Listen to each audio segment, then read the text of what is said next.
A single dad stops to fix a millionaire CEO's car on a deserted mountain road. He refuses her money, gives her a kind smile, and drives away. But as Claire Donovan watches his taillights fade into the distance, something clicks. That voice, those eyes, the way he moved. And suddenly, she realizes he's not just some stranger. He's the first love she lost 15 years ago, the one she never stopped thinking about. And he doesn't even recognize her. Now, before we continue, let us know in the comments section where in the world you're tuning in from. We love seeing how far our stories reach. And if this story speaks to you, don't forget to like, share, and subscribe. The Claire had tried the ignition 4 times already. Each time the result was the same. Silence. Not even a sputter. Just dead. Expensive metal refusing to cooperate. She stepped out of the car, her heels crunching against the gravel shoulder. The mountain stretched endlessly in both directions, beautiful and completely useless. Her phone showed 1 bar, then none, then 1 again. A cruel tease. "Of course," she whispered. Of all the days. The irony wasn't lost on her. This morning she'd stood in front of 40 executives, closed a deal worth millions. She'd commanded that room with confidence, precision, authority. And now she couldn't even get her car to start. That's when she heard the engine. An old pickup truck, paint faded from years of sun and work, rolled to a stop behind her car. The door creaked open, and a man stepped out. He was tall, broad-shouldered, wearing a work shirt with grease stains on the sleeves and jeans that had seen better days. His face was weathered but kind, with lines around his eyes that suggested he smiled often. He looked at her car, then at her, and tilted his head slightly. "Engine trouble?" he asked. Claire felt a flutter of something, relief maybe, or caution. "It won't start. I don't know what's wrong with it." "Mind if I take a look?" She hesitated for only a second. "Please." He walked over, moving with the easy confidence of someone who'd spent his life working with his hands. He popped the hood without asking, leaning in to inspect the engine. Claire stood back, watching him work, and that's when it started, that strange, nagging feeling in the back of her mind. Something about him felt familiar. "When's the last time you had the battery checked?" he asked, not looking up. I'm not sure. I just bought this car 6 months ago." "Could be a loose terminal. Let me see if I've got something in the truck." He walked back to his vehicle, rummaged through a toolbox in the bed, and returned with a wrench. Claire watched his hands as he worked. Steady, capable, sure of every movement. There was something about the way he carried himself, something that tugged at a memory she couldn't quite grasp. "I'm Claire, by the way," she said. He glanced up briefly, offering a small smile. "Ethan." Ethan? The name didn't ring any bells, but that smile. God, that smile. It was warm and genuine, the kind of smile that made you feel like everything would be okay. She'd seen that smile before, she was sure of it. "You live around here?" she asked, trying to keep the conversation going, trying to figure out why he felt so familiar. "About 20 minutes down the road. Run an auto shop in town." He tightened something with a wrench, then straightened up. "Try it now." Claire slid back into the driver's seat and turned the key. The engine roared to life, smooth and perfect, as if it had never failed her at all. "Oh my God," she breathed. Thank you so much." Ethan closed the hood and wiped his hands on his jeans. "Just a loose battery terminal. Happens sometimes." Claire stepped out of the car, reaching for her purse. "Let me pay you. Seriously, how much do I owe you?" "Nothing." No, really, I insist. It took 2 minutes, Ethan said, shaking his head. I'm not taking your money for tightening a bolt. There was no arguing with him. Claire could see that. She pulled out one of her business cards instead, holding it out to him. Then, at least take this. If you ever need anything at all, please call me. Ethan took the card, glancing at it briefly. His eyebrows rose slightly when he read the title beneath her name. CEO, Donovan Enterprises. Well, he said, tucking the card into his pocket. I hope the rest of your drive goes smoother. Thank you again, really. He nodded, gave her one more of those warm smiles, and walked back to his truck. Claire stood there, watching as he climbed in, started the engine, and pulled back onto the road. She watched his taillights fade into the distance, and that's when it hit her. That smile, that kindness, the way he'd looked at her, really looked at her, like she was a person and not just a title or a dollar sign. She knew him. Her breath caught in her throat. Her mind raced backward, sifting through years of memories, searching for where she'd seen that face before. And then, like a photograph developing in slow motion, it came into focus. 15 years ago. College. The library steps. She'd been walking back to her dorm late one night when a group of drunk guys had cornered her, making crude comments, blocking her path.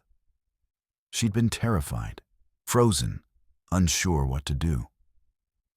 And then he'd appeared. A guy from her physics class, someone she'd barely spoken to. And he'd stepped between her and them with a quiet, commanding presence, and that made them back off. He'd walked her back to her dorm that night. They'd talked for hours. And in those hours, Claire had felt something she'd never felt before. Seen, understood, safe. His name had been Ethan. Ethan Harris. Claire's hands were shaking as she pulled out her phone. She stared at his business card, still clutched in her other hand, her heart pounding against her ribs. It was him. After all these years, it was really him. And he didn't remember her at all. Claire didn't sleep that night. She lay in her king-sized bed in her empty penthouse, staring at the ceiling, replaying every second of their encounter on that mountain road. The way Ethan had looked at her. Kind, helpful, but distant. Like she was just another stranded motorist. Another stranger. He didn't remember her. The realization cut deeper than she'd expected. 15 years ago, she'd been nobody. A scared freshman with second-hand clothes, and a scholarship she couldn't afford to lose.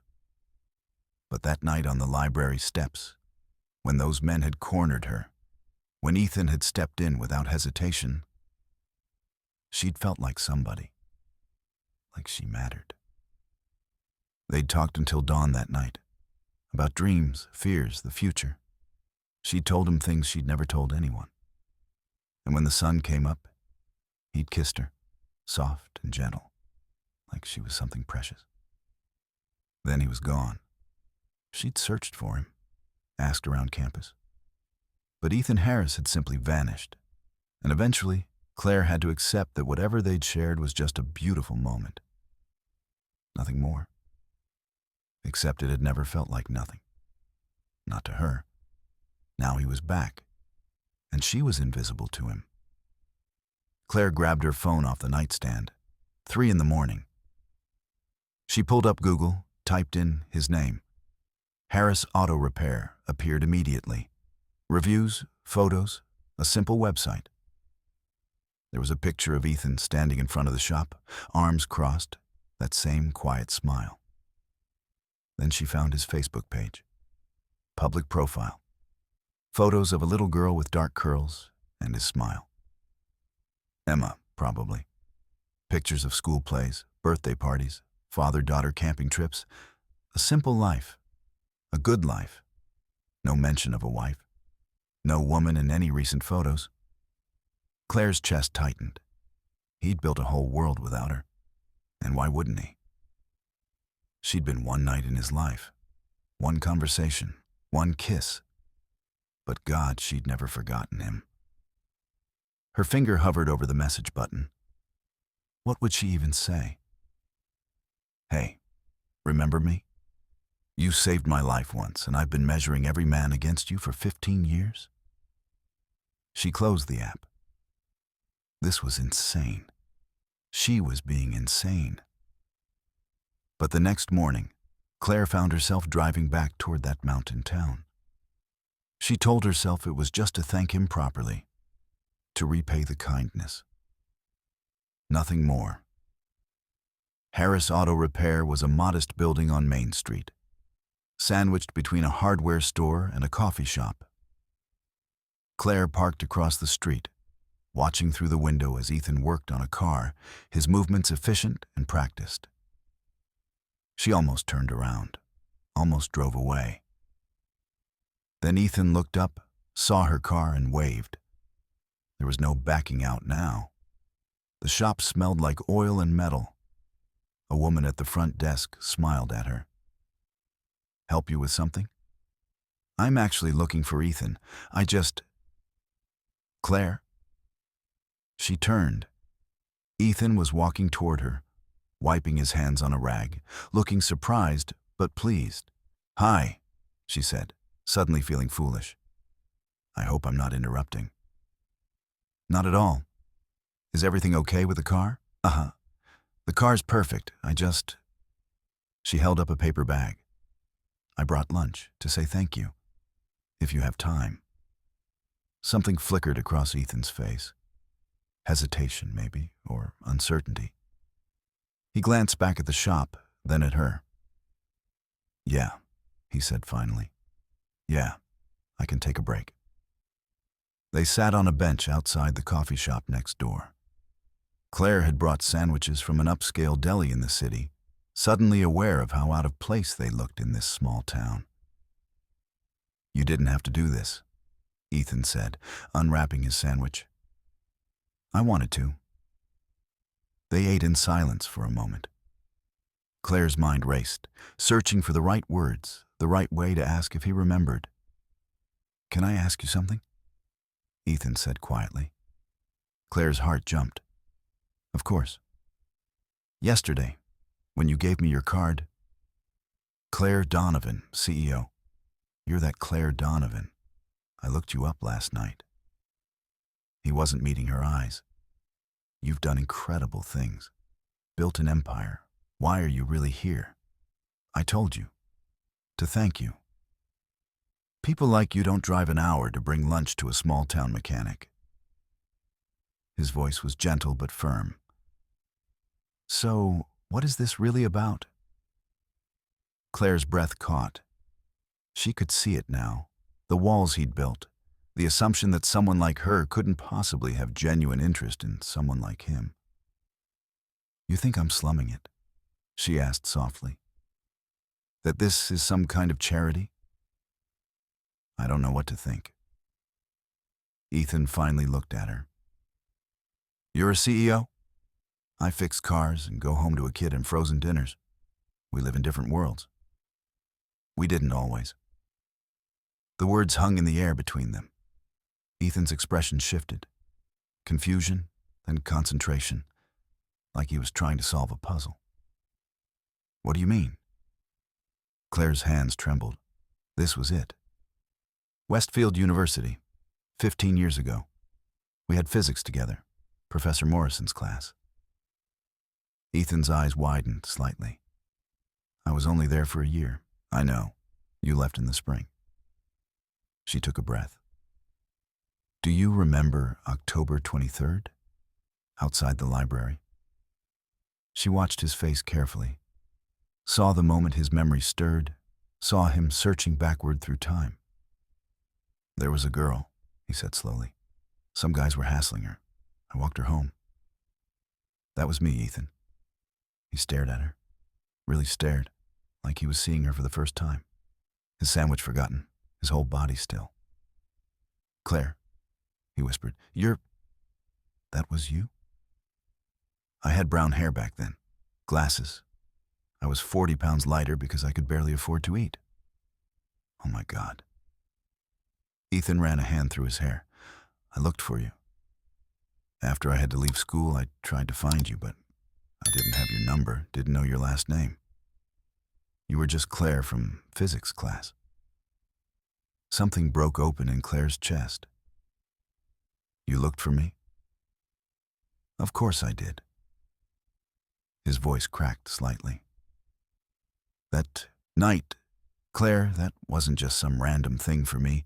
We talked for hours. I thought maybe. He trailed off, and Claire saw it all over his face. The same longing she'd carried for 15 years. The same what if that had haunted her. I thought about you constantly, she said, her voice barely above a whisper. When you disappeared, I tried to find you too. But you were gone. My mom got diagnosed with cancer. I had to come home, had to take care of her. I couldn't. He stopped, emotion thick in his throat. I couldn't afford to stay in school, couldn't afford anything. So I left. I'm so sorry. And now you're here, Ethan said, looking at her like she was something impossible. After all this time, you're actually here. I recognized you the second you smiled at me on that road, Claire admitted. I've never forgotten that smile. Ethan reached across the bench, his hand hovering near hers, not quite touching. I can't believe it's you. I can't believe I didn't see it. I look different. No. He shook his head. You look exactly the same. I just couldn't let myself believe that someone like you would remember someone like me. Someone like you saved my life, Ethan. And then he made me feel like I mattered, like I was worth something. Tears pricked her eyes. How could I ever forget that? His hand closed over hers, warm and solid and real. And for the first time in 15 years, Claire felt like she'd finally come home. Over the next 2 weeks, Claire found reasons to drive to that mountain town. Business meetings she could have done remotely, errands that didn't really need running. Each time she'd stop by the coffee shop next to Ethan's auto repair, and somehow he always knew she was there. They'd meet for lunch, sometimes dinner. They talked about everything. The years they'd lost, the lives they'd built separately, the strange twist of fate that had brought them back together. But something was holding Ethan back. Claire could feel it in the way he'd pull away when they got too close, the way he'd change the subject when she mentioned the future. It was a Friday evening when everything came to a head. Claire had driven up after work, still in her business suit, and found Ethan closing up the shop. Hey, he said, surprised. I wasn't expecting you today. I wanted to see you. She stepped closer. Is that okay? Yeah, of course. But his smile didn't quite reach his eyes. Ethan, what's wrong? He locked the shop door, not looking at her. Nothing's wrong. Don't do that. Don't shut me out. He turned to face her then, and the pain in his eyes nearly broke her. Claire, what are we doing here? What do you mean? I mean this. He gestured between them. You and me. What is this? I thought we were. She stopped, searching his face. What do you want it to be? Ethan laughed, but there was no humor in it. What I want doesn't matter. Look at you. Look at me. You drive a car that costs more than I make in 2 years. You run a company with offices in 6 countries. I fix cars and go home to an 8-year-old who needs help with her homework. So we don't make sense, Claire. We never did. The words hit her like a physical blow. That's not true, isn't it? Ethan's voice rose slightly. 15 years ago, you were going places, and I was the guy who had to drop out. Now you're at the top, and I'm still here in the same small town, doing the same small town things. What kind of life can I offer you? I'm not asking you to offer me anything. But you should be. He ran a hand through his hair, frustrated. You deserve someone who can keep up with you. Someone who fits into your world. My world is empty, Ethan. Claire's voice cracked. It's full of meetings and contracts and people who only care about what I can do for them. You're the first person in 15 years who's looked at me and seen me. Just me. That's not enough. Why not? Because you'll wake up one day and realize you settled. Ethan's jaw clenched. You'll realize you gave up your life for a mechanic in a nowhere town, and you'll resent me for it. Is that what you really think? Claire stepped closer. That I'm here out of some misplaced nostalgia? That I've been driving an hour each way to see you because I feel sorry for you? I don't know what to think anymore. Then let me make it simple. Claire's voice was steady now, despite the tears threatening to fall. That night, 15 years ago, you made me feel safe. You made me feel like I mattered. And then you were gone, and I spent years trying to find that feeling again. I built an empire, Ethan. I conquered boardrooms and closed deals and proved to everyone that I was worth something. But I was never happy. Not really. Because none of it meant anything without someone to share it with. Ethan was silent, his throat working. And then you appeared on that mountain road, Claire continued. And for the first time in 15 years, I felt like I could breathe again. So no, this isn't about pity or nostalgia or me slumming it with a local mechanic. This is about me finally finding the one person who makes me feel whole. Claire, I'm not done. She closed the distance between them. You think I'm too good for you? You think I deserve better? Let me tell you something about what I deserve. I deserve someone who looks at me like I'm a person, not a profit margin. Someone who fixes my car without expecting anything in return. Someone who talks to his daughter about dinosaurs and takes her camping on weekends. Someone who's kind and honest and real. Tears were streaming down her face now. I deserve you, Ethan Harris. And if you can't see that, if you're going to let your fear and your pride get in the way of what we could have, then you're right. Maybe we don't make sense. The silence stretched between them, heavy and painful. Claire waited, her heart hammering, everything laid bare. Then Ethan moved. 3 quick steps, and he was cupping her face in his hands, his thumbs brushing away her tears.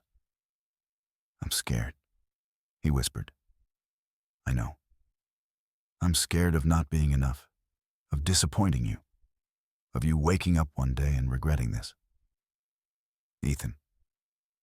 Claire placed her hands over his. I've regretted a lot of things in my life. But you could never be one of them. He kissed her then. Soft at first, tentative, like he was afraid she might disappear. Then deeper. 15 years of longing and loss and love, pouring into that single moment. When they finally pulled apart, Ethan rested his forehead against hers. I have a daughter, he said quietly. She comes first, always. I wouldn't expect anything less. And I'm not moving to the city. This is my home, Emma's home. Claire smiled. I have a very capable team. I can work remotely. You do that? For you, yes. Ethan pulled back slightly, studying her face like he was memorizing it. This is crazy. The best things usually are. My daughter's going to have so many questions. I hope so. I want to know everything about her. Something shifted in Ethan's expression. The last wall coming down. The final fear letting go. She's going to love you. How do you know? Because I do. The words came out raw and honest. I loved you 15 years ago, Claire, and I never stopped. I just buried it deep enough that I could pretend I had. Claire's breath hitched. Say that again. I love you. Ethan smiled, that warm, genuine smile that had haunted her dreams. I've loved you since you fell asleep on my shoulder that night, talking about how you were going to change the world. And you did. You changed mine. I love you too.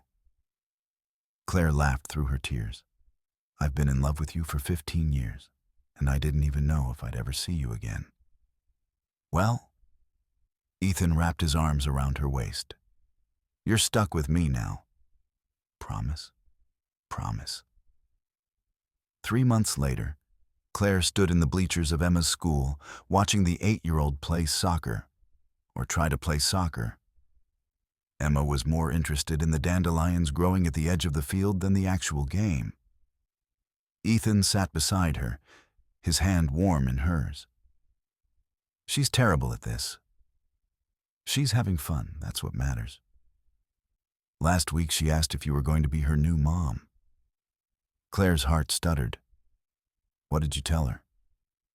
I told her that was up to you and her to figure out together. Ethan looked at her. But for what it's worth, I'd like that. Someday. When you're ready. Someday soon, Claire said softly. Emma scored an accidental goal. The ball had bounced off her shin while she was picking flowers. She looked up, shocked, then ecstatic, and immediately pointed at Claire and Ethan in the stands. They cheered like she'd won the World Cup. After the game, Emma ran over, grass-stained and glowing. Did you see my goal? We saw, Claire said, crouching down. You were amazing. Can we get ice cream, Dad? Always gets ice cream after games. Ethan laughed. Ice cream it is. Emma grabbed Claire's hand on one side and Ethan's on the other, swinging between them as they walked to the car. And Claire realized something. This was what she'd been searching for all along. Not success or recognition or wealth. Just this. Just them. Just home. That night, after Emma was in bed, Claire and Ethan sat on his back porch, watching the stars appear one by one. I keep thinking about that night, Claire said. 15 years ago. How different everything could have been if you'd stayed. We weren't ready then, Ethan said. I had to go home. You had to build your empire. We had to become who we are now. And who are we now? Ethan smiled, pulling her closer. We're two people who got a second chance, and this time we're not letting it slip away. Claire leaned into him, breathing in the moment, the peace, the rightness of it all. Sometimes love isn't about perfect timing. Sometimes it's about broken down cars and mountain roads, and the courage to recognize the person who's been waiting in your heart all along. Sometimes the stranger who stops to help isn't a stranger at all. Sometimes they're the answer you've been searching for your entire life. And sometimes, just sometimes, you get to keep them. If this story touched your heart, we'd love to hear from you. Drop a comment below and let us know what you think. And don't forget to subscribe to Soul Story for more incredible tales of love, fate, and second chances. Hit that like button and share this with someone who believes in the power of destiny. Until next time, keep believing in love.